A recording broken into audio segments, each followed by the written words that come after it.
নজর রাখবো পরবর্তী সংবাদে। প্রধানমন্ত্রীর জন্মদিন উপলক্ষে বৃক্ষরোপণ কর্মসূচির আয়োজন।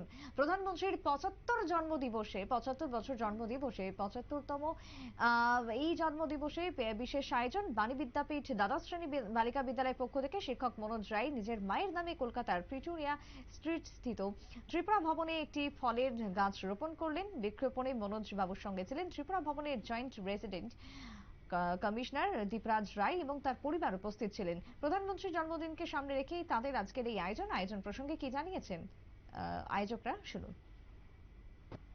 সবাই আসছেন, ওরা আসছেন, একদম ওই সাইডে চলে যাচ্ছে।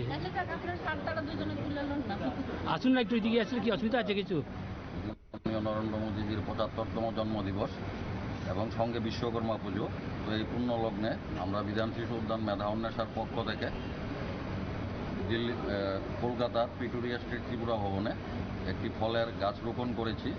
মাননীয় প্রধানমন্ত্রীর এক পের মাকে নাম যে কর্মসূচি রয়ে গেছে, তাই আমি বিধান শিশু উদ্যান মেধা উন্মেষার পক্ষ থেকে আমার মায়ের নামে গাছটি লাগিয়েছি। তারপরে বিধান শিশু উদ্যানে লাগাবো, এছাড়া সল্ট লেক 1 এবং সল্ট লেক 2তেও ফলের গাছ লাগাবো।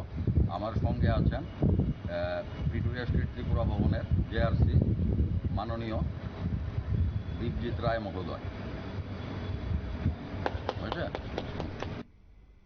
আপনারা শুনলেন বিধান শিশু উদ্যান মেধা অন্বেষার রাজ্য কনভেনার তথা বাণী বিদ্যাপীঠ দ্বাদশ শ্রেণী বালিকা বিদ্যালয়ের শিক্ষক মনোজ রায়ের বক্তব্য। 75তম বার্ষিকী প্রধানমন্ত্রী, তাই উৎসাহ উদ্দীপনার সঙ্গে এই বছর যেরকম পালন করা হচ্ছে প্রধানমন্ত্রীর জন্মদিন, ঠিক তার পাশাপাশি সেই জায়গাতে বৃক্ষরোপণ করা হলো প্রিটোরিয়া স্ট্রিট স্থিত ত্রিপুরা ভবনে, এমনটাই জানালেন আয়োজকরা। ছোট্ট বিরতির পর ফিরে আসবো, সঙ্গে থাকুন।